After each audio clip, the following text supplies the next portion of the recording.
This is the hose I was talking about. All right. As you can see, it's way up high. I am very vertically challenged. I can barely reach it. So how do you get it turned off and on? I have to go use this stool over here, and I have to line it up.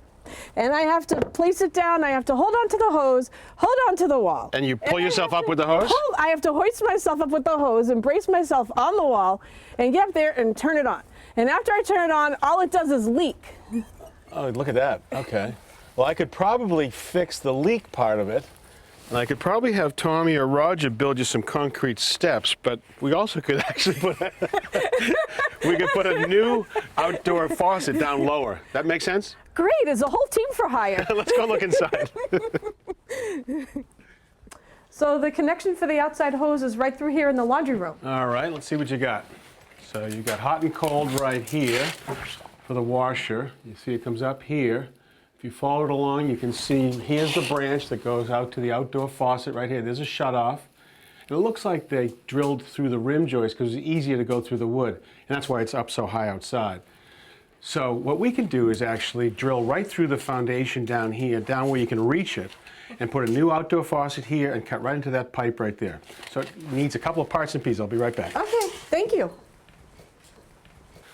Now your existing outdoor faucet looks like this. Sits right against the shingles right here. There's a cold water pipe that comes right to here, and there's a washer inside here that if it ever froze, it would then split and it'd be a real problem in the winter.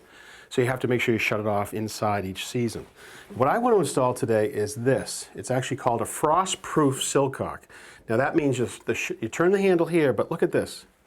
There's a shank, and the faucet washer is way back here, so it's inside the building where it can't freeze. So it means you don't have to turn it on or off at the beginning or the end of the winter season. That's even a better idea. Isn't that cool? That's cool. So they come in different 2-inch increments, 6, 8, 10, 12, 14 inches deep or long. And really, you order it based on how thick your foundation wall is. Hardest part of our job is going to be drilling through this wall. Oh.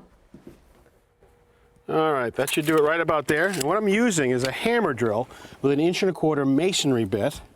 That's a very good sized drill. Well, it's the right tool for this job because we're going to go through the concrete. If you don't own one, you can actually rent one. So put on your ear protection.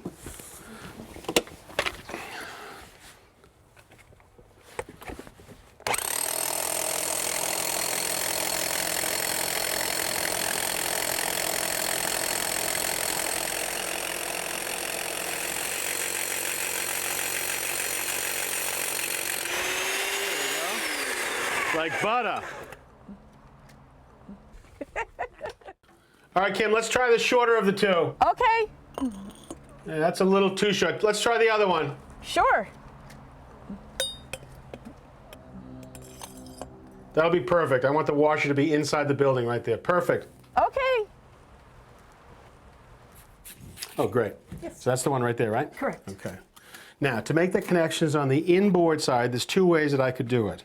There's a 1/2-inch copper adapter right here, so I could solder it. But what I like to do is to use these threads right here and put a threaded adapter on. Now that means that for future service, say that I needed to replace this someday, all I'd have to do would be to back this out and thread a new one right back in. I wouldn't have to break the solder connection. I'm going to put some Teflon tape on it.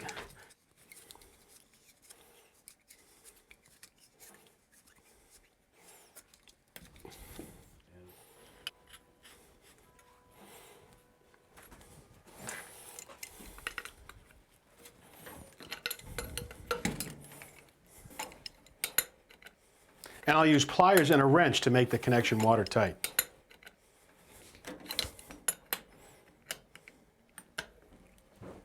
Okay, so now before I solder this, I want to make sure that the ceramic disc in here and some O-rings don't get damaged from the heat. So I'm going to actually remove the inner stem unit. Pull the handle. Okay, loosen that gland nut. I should be able to pull that stem unit right out. Let's see.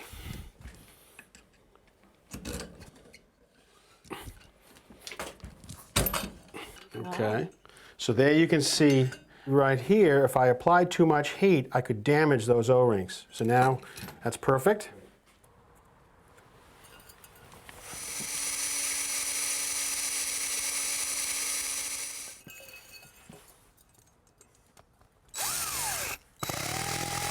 I'll secure the faucet to the foundation with these concrete screws.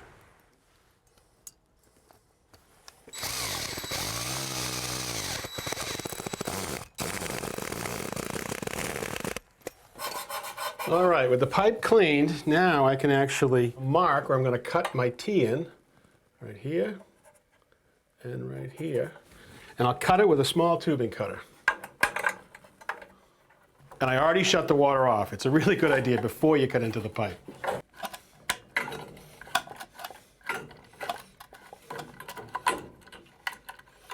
Okay. So now I'm going to apply flux to both the fitting and to the tube.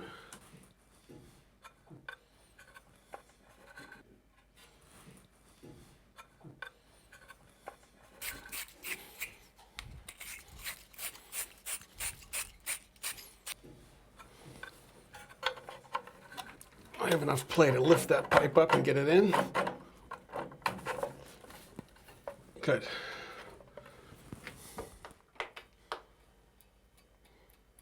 Now to tie onto this adapter right here, I could use a short piece of copper and a standard 1/2-inch copper elbow and solder it together. But they also make this type of fitting. This is actually called a street or fit elbow. It has fitting on this side and tube on this side, so it sticks right in without a short piece of pipe. Good.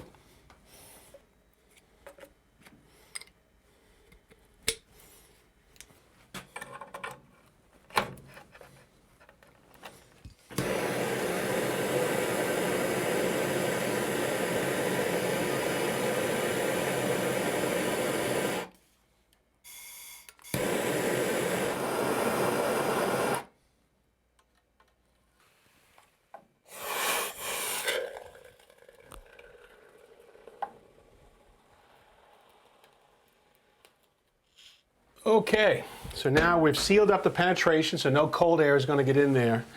And I tell you, I didn't like the look of these old rubber hoses. I'm afraid they could split and flood your whole basement. So what I did is I replaced them with a stainless steel braided hoses. So you're good to go there. And now we can turn on the water. Your roses await. Wonderful. Okay, that's all snugged up. Why don't you turn on the valve? And that should go now. Great. Is that cool? That's cool. Thank you.